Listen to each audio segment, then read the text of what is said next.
with all of that done, the first project we're going to show you how to do is to cover all of that up with a bed liner coating. And the coating that we're going to use is a waterborne product, which means it's more environmentally friendly and it's less toxic for you to use, and it's going to give you a really nice textured effect on the bottom of the panel that in the first place hides a lot of sins. It covers up a lot of stuff so we don't have to mirror finish the bottom of this. It's not a show car, it's a go car. As well as it offers a lot of sound insulation properties. It becomes a truck bed type coating on the bottom of the car. It's a trend that a lot of the cool kids are doing, and we're gonna do it too. This is POR15 Spray-In Bed Liner. Now what I like about this stuff is that it's easy to apply and it leaves a nice textured coating, but more importantly, it remains permanently flexible. Unlike some of the catalyzed bed liner coatings out on the market, they tend to get really brittle, and this, because it remains flexible, is going to offer some nice chip resistance as well as a cool insulation factor and give us the look that we want. And since Zed's sled is black, well, we don't have to change colors and we don't have to paint it. But before we get all carried away spraying our bed liner on, there's a little bit of housekeeping we got to do. Waterborne is just that. It's waterborne. That's the solvent that carries it to the panel. And on bare steel, it's going to rust. So we got to do something about that. Before we spray a coating on there, I'm going to clean up these welds around the subframe connectors because they're just a little bit rusty, and we don't want to cover that up because it'll flake off like a sunburn. That ain't good.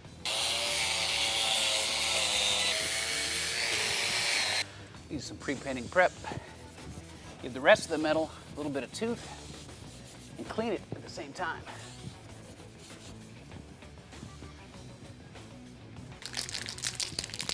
Now, if you've never used this stuff, use this stuff. This is awesome. This is 2K Aero-Spray, and it's not just paint. This is an epoxy primer, and it's so simple, but it's such a nice professional coating. Here's how it works.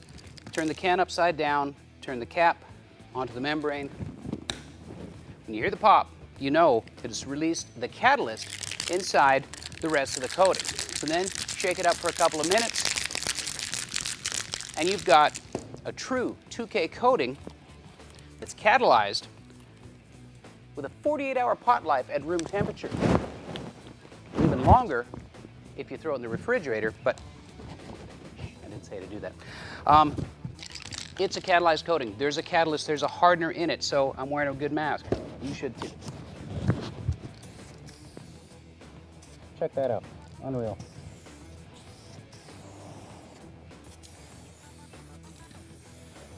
This POR bed liner requires 2 coats, about 15 or 20 minutes in between each coat. The cool thing is that if you got anything unused in your gun, you can pour it back into the container because it's non-catalyzed. But the real magic is in the applicator. Now this is a gun that I've had kicking around. You can do this with a regular ordinary body Schutz gun, but this thing is honking. Look at that.